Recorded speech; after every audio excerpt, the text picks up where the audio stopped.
I've been to Puebla once before. I believe I have a video, I can link to it up here, and I'll link to it again in the description below. This was my second trip to Puebla in 4 years of living here in Mexico City. It's the sort of place that's so close, it's only 2 hours away, that you sort of convince yourself like it's always going to be there and we'll go again another time, but it doesn't end up happening because you just keep choosing somewhere else. So I was dead set on getting back to Puebla before this whole thing happened. Obviously I haven't been traveling, I've been home, not out in Puebla. This was a couple of weeks before we went into lockdown. If you haven't already, I did post a video just after we got back of hiking Iztaccíhuatl. It has been a dream of mine to hike Iztaccíhuatl. It's one of the tallest volcanoes, mountains, peaks in the country, and although we didn't go all the way to the top, hiking on the volcano was amazing. So yeah, I'll link that video over here, and again in the description below so you can check that out when you get a chance. So the number one reason I wanted to go back to Puebla was because of the library there. I'd heard so many amazing things about it, and when we went the first time in 2017, there had just been an earthquake, so the library had suffered some damage, it was closed to the public, we couldn't even like peek in. It's called Biblioteca Palafoxiana? Maybe someone can tell me how the X is pronounced in this situation. I feel it's always different here in Mexico. But anyway, it's inside the cultural center, which is also worth a visit. There's a beautiful art gallery upstairs. While the library has a small fee, I believe it's 40 pesos per person. I believe it is the oldest library in the Americas. Like, it was the first library to be built by the Spanish when they came and created New Spain. Maybe it's not the oldest, but it is one of the oldest libraries in this region of the world, and it's amazing. If you're a library nerd like me, you don't want to miss it. It's truly stunning. It's really amazing. If you're not a library geek, you'll probably skip it, but it's still pretty cool. Obviously, the second reason that I wanted to go back to Puebla was the food. The food in Puebla is amazing. For such a small city, it has some of the best food. I'm not joking. I love pastor in Mexico City, and I truly believe it's the best place to get pastor. Consistently at different places, having really good pastor is very easy in Mexico City. In other parts of the country, you have to try really hard to find good pastor. However, there is a place in Puebla called Las Ranas, and it might be the best pastor in Mexico. Okay, big claim. I know that there's a lot of places that I haven't been, a lot of pastor that I haven't tried, but this pastor is unreal. You order it by the weight. So between us, Luke and I think we ordered half a kilo, and it comes with all types of tortillas, Panarab, flour tortillas, corn tortillas, a huge plate full of cilantro and onions, pineapple, all chopped up all small, and then huge slices of the most flavorful, juiciest, crispiest, most delicious pastor I've ever had. I'll show you. The other food that I didn't get a chance to sample the first time around in Puebla was pan arabe, tacos arabe.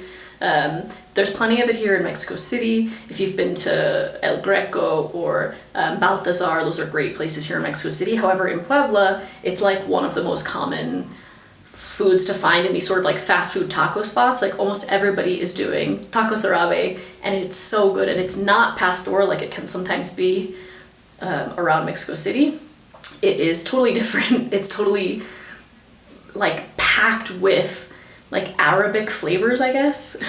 Correct me if I'm wrong, but there are a lot of different seasonings going into these. Oriental is one of the most famous places to have it. There are several locations around the city. That's where we had it. Highly, highly recommend getting that by weight as well, and then just having the tacos on the side, because that's what everyone else at the restaurant was doing, and we didn't do that. And I regretted it. Obviously, semitas are a huge part of the food culture here. We went to the most amazing place in Mercado El Carmen. Everybody recommended this place for the best semitas. So we went there.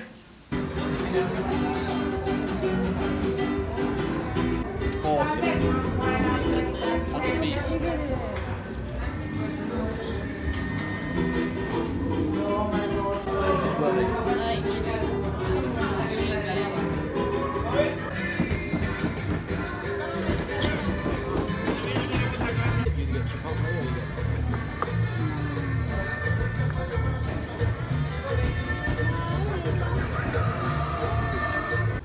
So a semita is basically kind of like a torta in Mexico City, but here in Puebla, it's like a round bread roll. It's very soft. It's lots of people. And the ones we had here at Mercado El Carmen have been recommended to us by loads of the locals, so we thought we had to try it today for lunch. They are huge. Could not finish it. It was so big. Luke finished mine and his.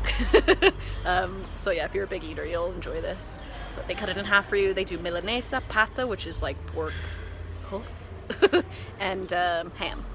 So good, so good, so good, so good.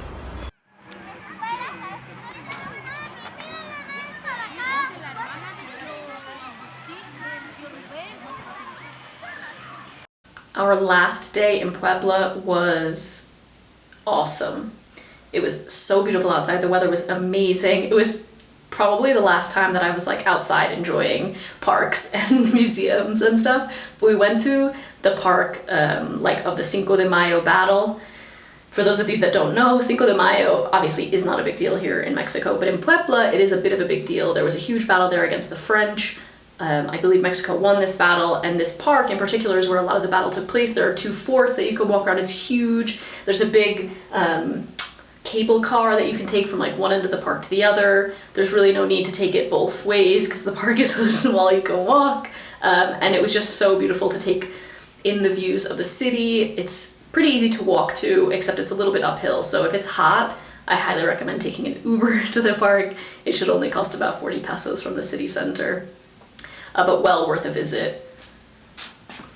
Our last meal in Puebla, the last thing we did in Puebla before getting to the bus station, is what everybody comes to Puebla for. We had some Pueblan mole, some mole poblano. We went to a place called El Anopheles Rojo. I'd never heard of this place. When you look up like the best restaurants in Puebla, it's not one of the top ones that comes up, but we'd already tried a few of those places already the first time we went. And while they were good, they were like, it just felt a little bit touristy, perhaps. So we asked our tour guide from our hike from Iztaccíhuatl what his favorite place was in Puebla, and this is the place he recommended. And I can see why. Although they have mole poblano on the menu, they also have tons of different moles to choose from that they're making unique to the restaurant.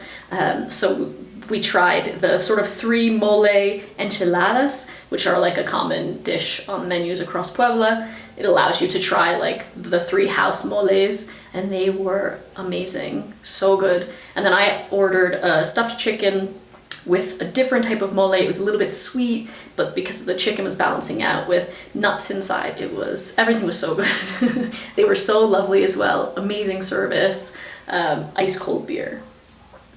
And speaking of ice cold cerveza, you cannot miss one of the best bars in Puebla. It's called La Pacita.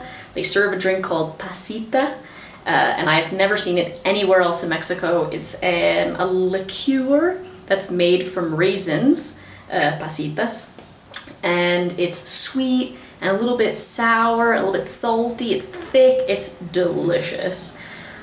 They serve it with like a little bit of cheese, like a super, super salty cheese and a raisin, and I love it. We went there the first time we went to Puebla. We knew we didn't want to miss it on our return trip to Puebla. I highly recommend. The bar itself is super cool. It's very old school. There's like drawings from people who you have visited the bar before. There's different types of currency and money on the wall, and you can buy a bottle of pasita to take home with you.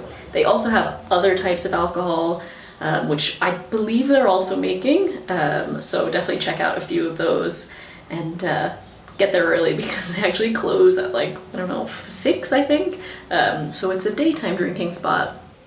I hope you guys enjoyed this little trip to Puebla while we're all stuck inside. If you did, please give it a thumbs up, and if you're not already, please subscribe. I post usually videos about Mexico and my travels, as well as what it's like to live here in Mexico City. So I will see you next time. Bye.